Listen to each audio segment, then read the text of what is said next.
She's spent a lifetime in schools. Now it's payback time. Megan Morton is herself as the educator.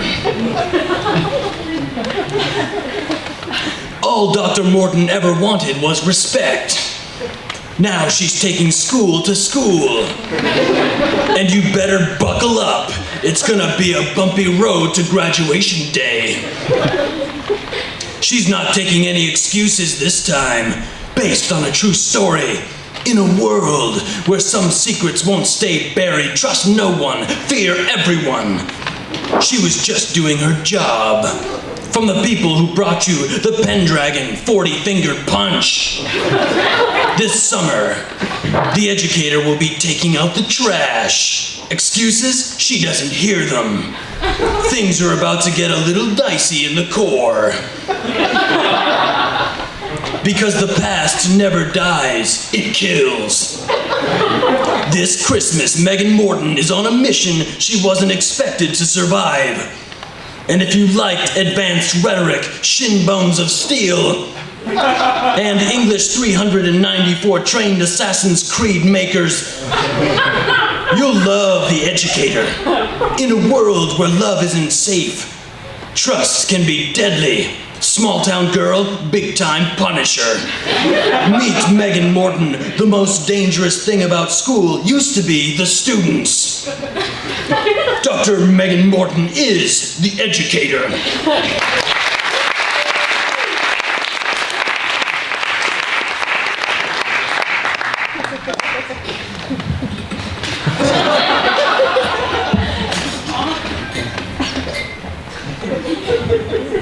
We can make that go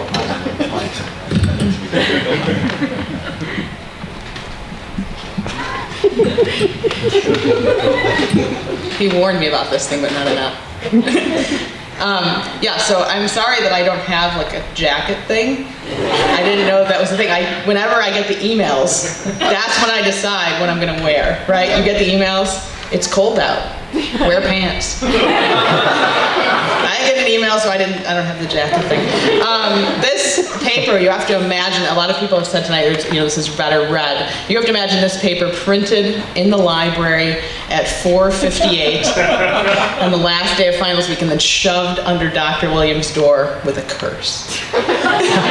That's the spirit of this. Whenever I finished a paper as a college student, I would head over to campus to print it out at the 11th hour and then slide it under the professor's door with kind of this vindictive pleasure. Like, you assigned it, now you have to read it.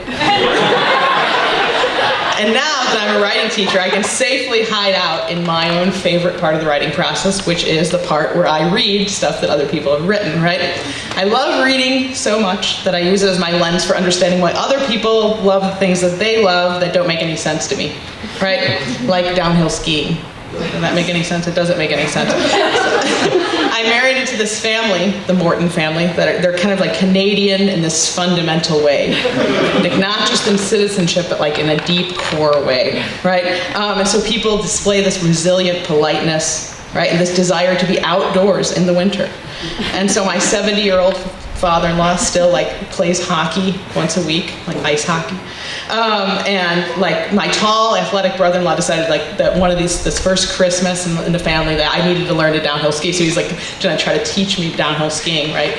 And this is like not gonna work. He ends up, he's on a snowboard and he's going backwards down the mountain, kind of like carrying me on his back. In this ridiculous scenario, while like his toddlers, who he's taught to ski, they're all these little preschoolers in like pink snowsuits, just skiing little circles around us as we go down the mountain. And so we'd be passed by them. But then when I think about skiing, I think reading, right? Like, reading is better than skiing. So I only mention that so I can remember how much better I like reading. And I like reading better than everything. The best thing that can happen to you when you love reading as much as I do is to have this job.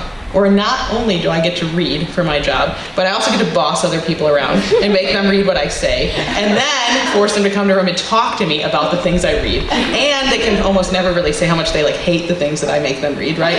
They can say it in a limited way. So in reading also happens to be the only thing that I'm naturally good at, right? And so anything else that I'm good at is only a secondary effect of being able to learn about that thing by reading about it. That's why I'm not good at downhill skiing. And so because I love reading and because I love the experience of reading, I love the Geneva reading series, right? It's my second favorite thing about reason for Dr. Williams coming to Geneva. Number 2 on the list. And the first is that he's in charge of the cabinet, not me. And that this was the headline this week was the way Christians look at boobs. And I don't know, I mean, that's okay. The thing about this article is that maybe some people read the title of this article and they want to write an angry email to someone. And you know who they write an angry email to? Right here at the bottom of the page. Not to me. So when I see that, I think, Dr. Williams. And I love the GRS. So when he asked me if I would read the GRS, at first I was like, yeah, I'll read the GRS. This is going to be great. I love the GRS. But then, this is how I came to be before you tonight, right? But at first I did not realize how terrible this was. Right? Like I accepted this and I was like, then you leave, this happens, you're like, yeah, oh no. And at first I think I was sort of flattered, because Dr. Williams didn't mention like the 5 or 6 other people they probably asked who said that they couldn't be here, right? Like the whole Bible department, they're out of town, right? Like other people are like, I'm not gonna do that. So he didn't mention those people. He wasn't like, so Dr. Mrs. K's not gonna do it. Would you do it? He didn't say that when he asked me. And the other thing he didn't do was that I kind of ignored the fact that obviously no compliment had been intended because Dr. Williams has, as far as I know, never read anything I've written. So he was kind of just taking it as like an article of faith. But I even wonder if there was something more there, like a little challenge. That's what I'm wondering. So, in the midst of my this self-congratulation, I try to ignore the worst part. That here's the very worst part of this. Not just being sort of 7th on the list probably, right? Not just that he's kind of assuming I can write simply because I happen to have a PhD and be a writing professor at a college, which I think is an unfair assumption. I don't really like that. Here's what the worst part is. He gives me the worst writing assignment of my life. And this is coming from someone who, I really spent 7 years living in central Indiana writing a book about the Puritans. For real. And this is worse. Because he's like, here's the deal. Okay, you'd be in the GRS, I really want you to do this, and you have to be funny. And I'm like, it's gonna work, right? Because here's the thing, he tells me I'm funny, and I'm funny like that kid who's in the room, and the teacher leaves the room, and that kid's like, hey, let's all do this prank, let's turn our desks around, right? And in the minute, everyone's like, that kid's a genius. And everyone does it, right? And then the teacher comes back, boom, right? She lowers the boom, and everyone's like, we hate that kid. And that's the way that I'm funny, right? Because most of the stuff that I do that's funny is not improve in reflection. So I try to write it down, and later I'm like, can't say that. So here's an example. Dr. Szabo is in Rome, and I come to Geneva, and I teach the American Literature survey classes. I wrote my dissertation on the Puritans, so I love covering the early material, which is really where the funniest stuff in American literature is. There's nothing funny about the 20th century. Right? It's just warfare, bad words, right? But the funny stuff is all in the early years, right? When people complain, they're like, here's Disney's Pocahontas, it gets everything wrong, Native Americans don't really talk to trees, blah, blah, blah. But what they really get wrong in Pocahontas is John Smith, who's the funniest man in American literature. So I had this great John Smith quote that I have to share with you here. So John Smith has this great moment. John Smith is the ultimate jock. That's what you need to know about John Smith. And he writes these books about his adventures in Virginia, right? To kind of say here's Virginia, here's John Smith in Virginia, being awesome, right? And I think it amplifies how great he is and how great his writing is that he talks about himself in the third person. So here's the story. He's out with a couple other guys in their canoe, and basically he says some of the guys get into some trouble and they're killed. So he writes, Smith, little dreaming of that accident, being got to the marshes at the river's head 20 miles in the desert, had his 2 men slain, as it is supposed, sleeping by the canoe. Seriously, right? It's a good thing we have John Smith here when these 2 guys were killed sleeping by the canoe, right? While he himself sought victual, finding he was beset with 200 savages. 2 of them he slew. And then defending himself with the aid of a savage, his guide, whom he bound to his arm with his garters and used him as a buckler. What?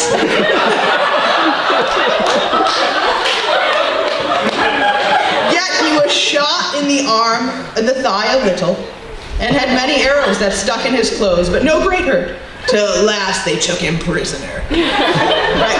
And this is why Dr. Williams asked me to be here, because I am that sheep. This is when he asked me to be funny. This is what he's doing, is tying me to himself and putting me in front of him. So, because if you put me up here and it's like, oh, something's gonna happen. So, I feel like if this story that you asked, John, you're John Smith, right? And so I was talking about how much I love to read, more than anything, which is true. And maybe especially more than writing, which is like the opposite of reading, right? I think you'd agree. That writing is even harder, I think, than downhill skiing. Right? Even though you can write inside, which is nice. But like, so we come to Virginia Woolf, right? Like, this is what happens when you're having like a moment of despair. Don't you all get up and read Virginia Woolf? So I started having these Geneva reading series nightmares. And I can't remember anything really specific about what happened in these dreams, but I think it was I was intimidated by Russ Warren, right? Russ Warren, he posts on Facebook, he's like, I'll be reading poetry and prose. But that sounds very dignified, right?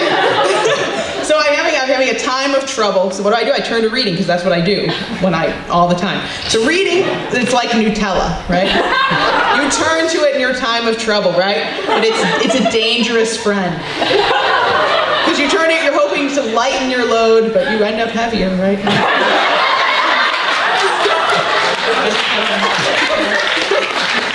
So, I'm the mother of 2 small children, so my reading time is kind of limited, right? Except my time for reading what I want to read is limited. My time for reading Curious George is infinite. And also, have you ever thought, like, maybe that man with the yellow hat is never with Curious George because he's off reading somewhere, right? Like he's always like, just stay here in the chainsaw factory, I'll be right back. And then he's off reading a novel or something, and that's how he totally misses it. But every so often I'm having these GRS anxiety dreams, so I get out of bed late at night, and I go off, and I start reading something, and I become completely hooked, and I can't go back to bed, and I don't really want to, because I'm reading, which is my favorite thing, but in the morning, payback, right? Because 3-year-olds wake up really early. Like when you're 3, you have your to-do list is blank. Right? But you're up with the sun. Like, I got things to do, right?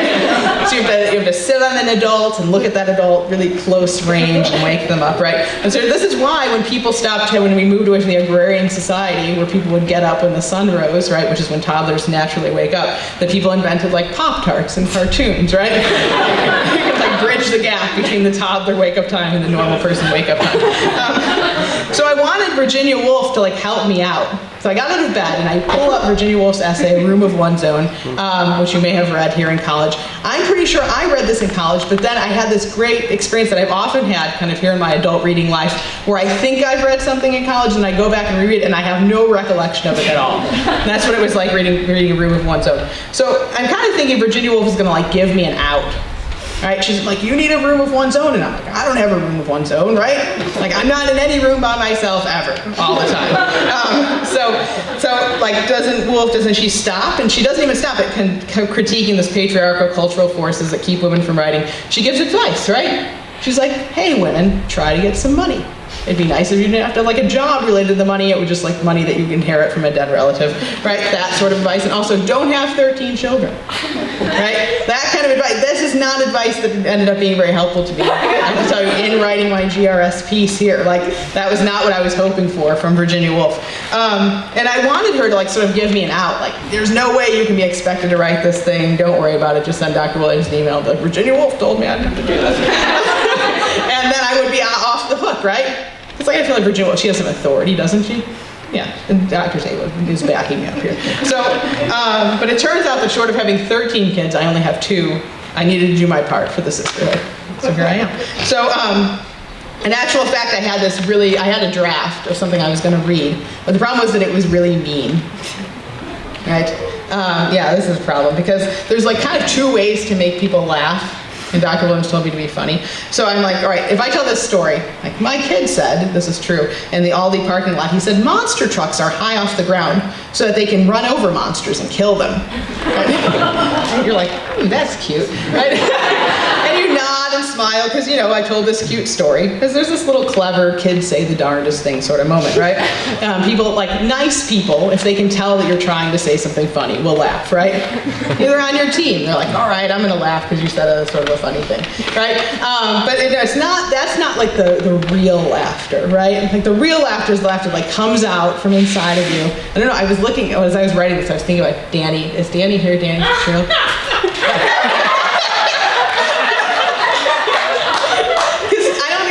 Anyone like afflicted by laughter where it like overtakes her whole body. It's the beautiful laughter. It's the laughter that emerges from inside. And someone, I mean, it's probably like, I mean, she's in my class, so this is how I know her this semester, and it's probably at my expense. Someone's sitting by Danny near her, at me, but Danny's like, ah, but she's the person who can't be like, right behind her hand. She's overtaken by laughter, and then she's laughing so hard that she can't even like articulate why she's laughing, but it's like the most beautiful laughter I've ever seen, right? Because this kind of laughter, like the laughter that really like comes from inside you, is like a physical response to something outside you, is like a true gift, right? You know, and it's here, I've got to find my place here. So you can't not laugh, right? So but it's also no accident that like laughter can also feel kind of illicit, right? And kind of like foolish and silly. Being funny involves a risk, right? And it's kind of like the show Jackass. Have you guys seen the show? Right? Where you get the feeling that people on the show, if they really thought about it, they wouldn't do those things. But they do, right? And often when you think about a joke, maybe later, or maybe something that you meant to say or something, it doesn't seem like that was a very good idea to say that. It's out of bounds, it's inappropriate, it's uncouth, it's crass. So much of being funny seems really kind of unchristian, right? So there are many funny stories in the Bible, right? And a lot of stories of people laughing in the Bible are stories where the people laughing, you know, get their just desserts, right? So I didn't want to come here and tell this mean story and then have like a bear come in here and eat me.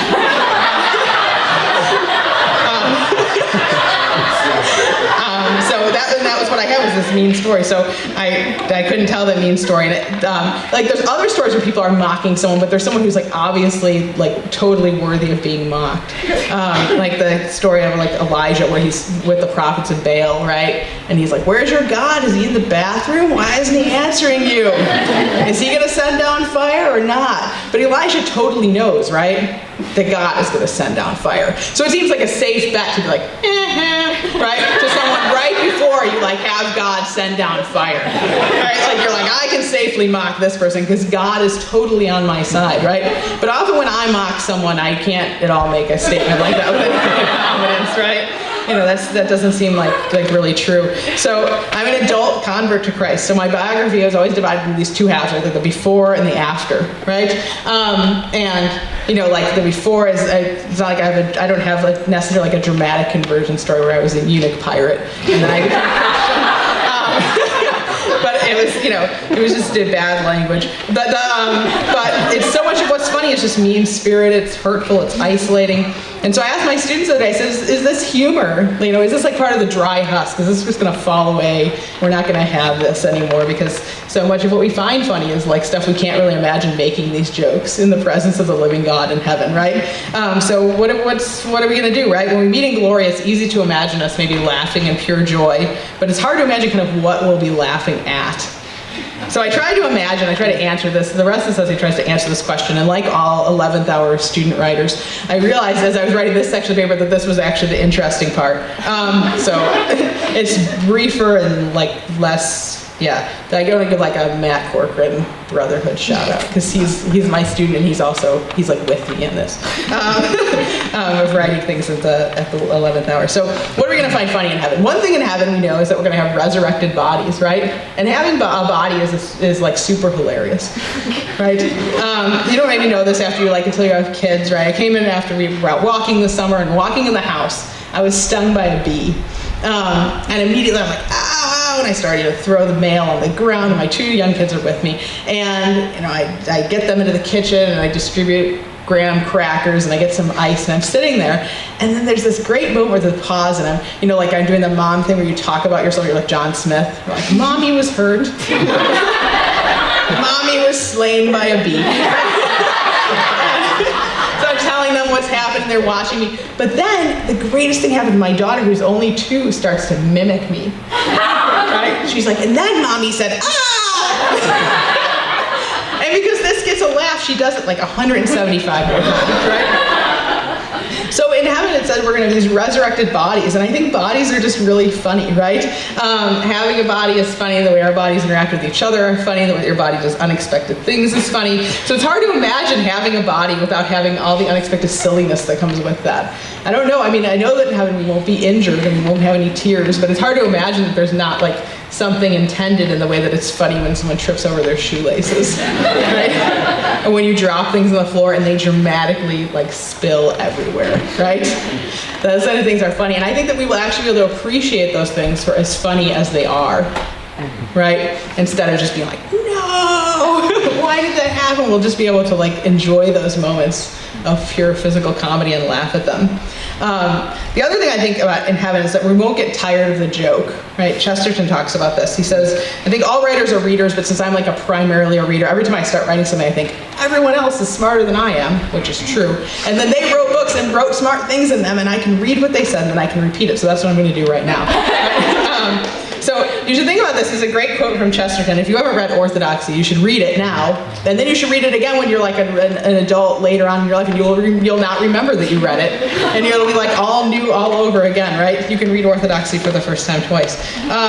So Chesterton's kind of talking about this problem where he says, basically, people have this idea that like, everything in the world is this, he talks about this false assumption. So he says, all the towering materialism which dominates the modern mind rests ultimately on one assumption. This is a false assumption.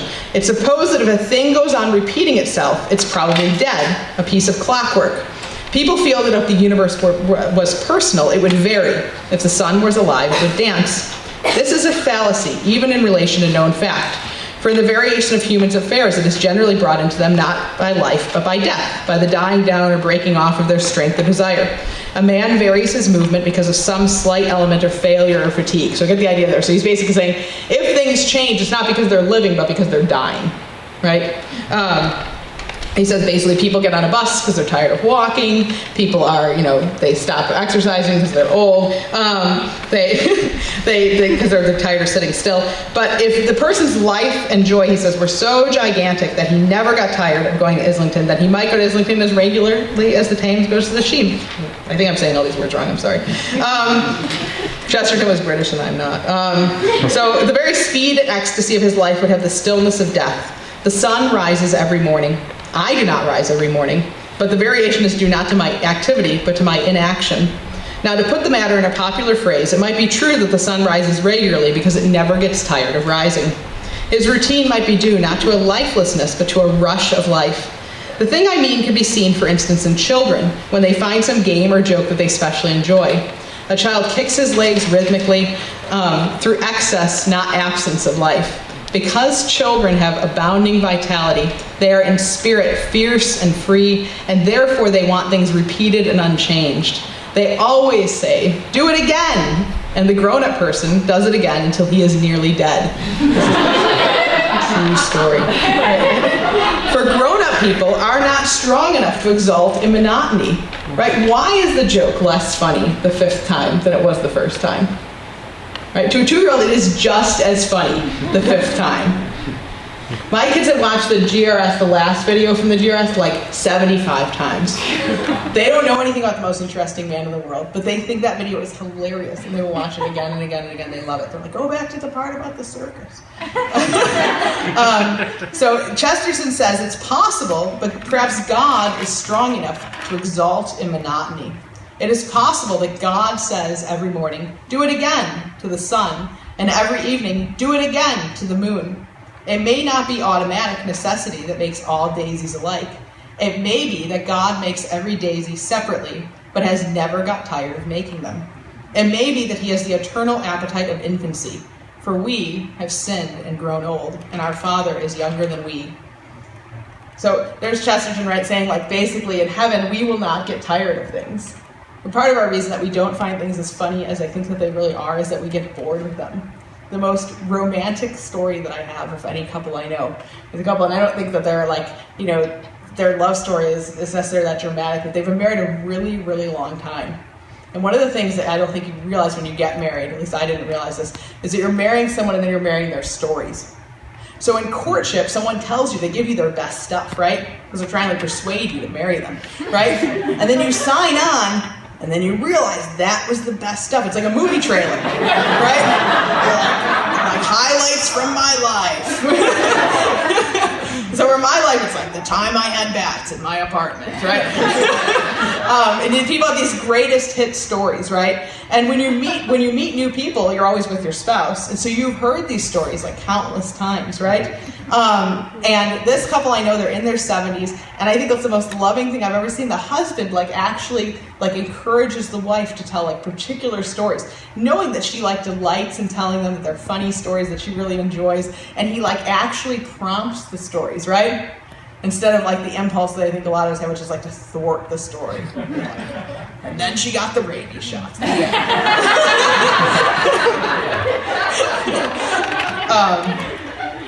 I think that impulse is this ultimate impulse of love, where instead of growing weary of his beloved, he delights to see her tell the story to a new audience, and delights because she loves the story, right? And so in heaven, I think that we won't grow weary of what is funny, right? Oftentimes we're kind of, I think, in this life restlessly seeking novelty, right? Because we're weary, and we won't be weary. And I think that we'll also laugh at ourselves and laugh at God's grace. And this is the part where I struggle. The Bible department is out of town, and I didn't have them to consult with. Russ is here. He could have asked you, and you would have helped me. Well, anyway, you can respond to this when you come up. Forget what you brought. All right, so here's an assertion. It's that sin is sort of funny. And here's why I think so, because since I had kids, they do things that are officially sinful, but are also kind of hilarious. Here's an example. I have a 2-year-old and a 3-year-old, so they're really little. They haven't bad influence TV, etc. Right? They're kind of just in their pure little kid form. But they do things that are funny, that are bad. I tell them, I started this thing where, I'm trying to raise them to be civilized people. So we're at the table, and I'll say things that moms say, don't put your feet on the table. And then kid 1 will say to kid 2, do it. I'm sitting right here. And you can tell that they're in it against me, right? When other people see you with your first kid in the shopping cart and you're pregnant with the second kid, they're always oh, it's so nice, they'll be friends. But this is what they really mean, right? They don't mean friends, they mean allies.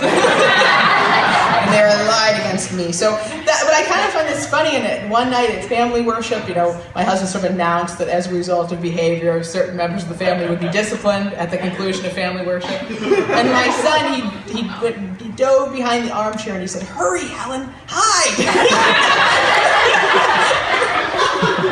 And you have to love the fact that you can imagine, all right, what would the righteous child do? Would the righteous child stand up and say, "I do deserve to be disciplined, Father. I repent," right? But instead he's "Hide!"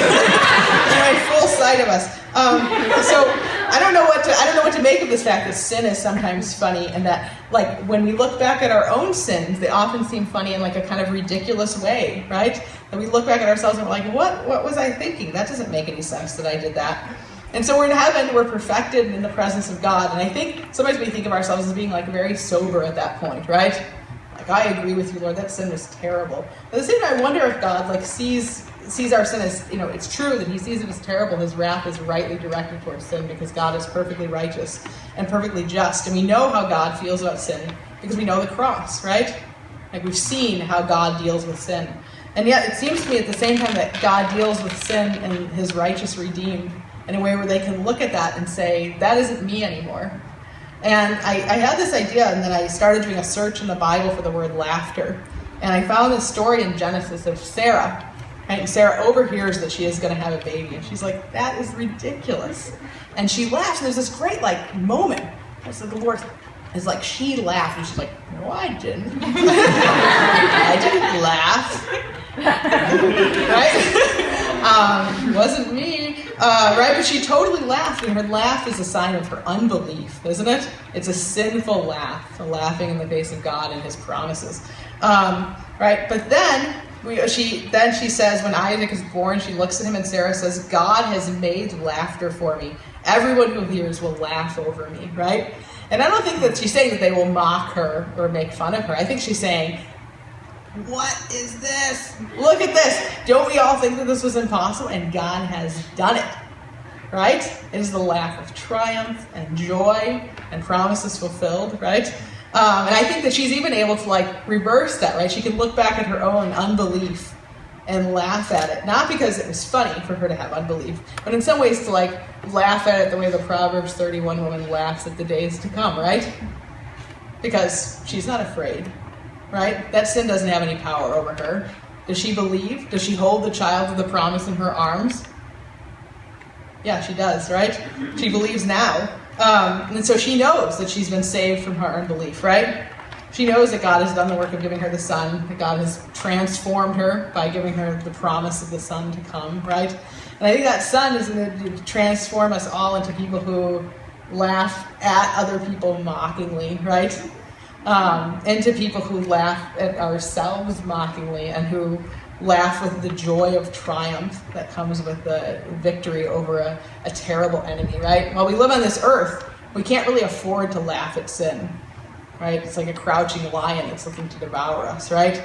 But when we get to heaven, we're going to see that the lion is not, a lion at all. It's just a eunuch pirate. Right? It can't do us any damage. It's just like a tiny eunuch pirate. So we will be able to join in her laughter, not the laughter of derision, but the laughter of joy, belief, consummation, and completion. And I think our laughter will be transformed in heaven. And in heaven there will be plenty to laugh about. Thanks.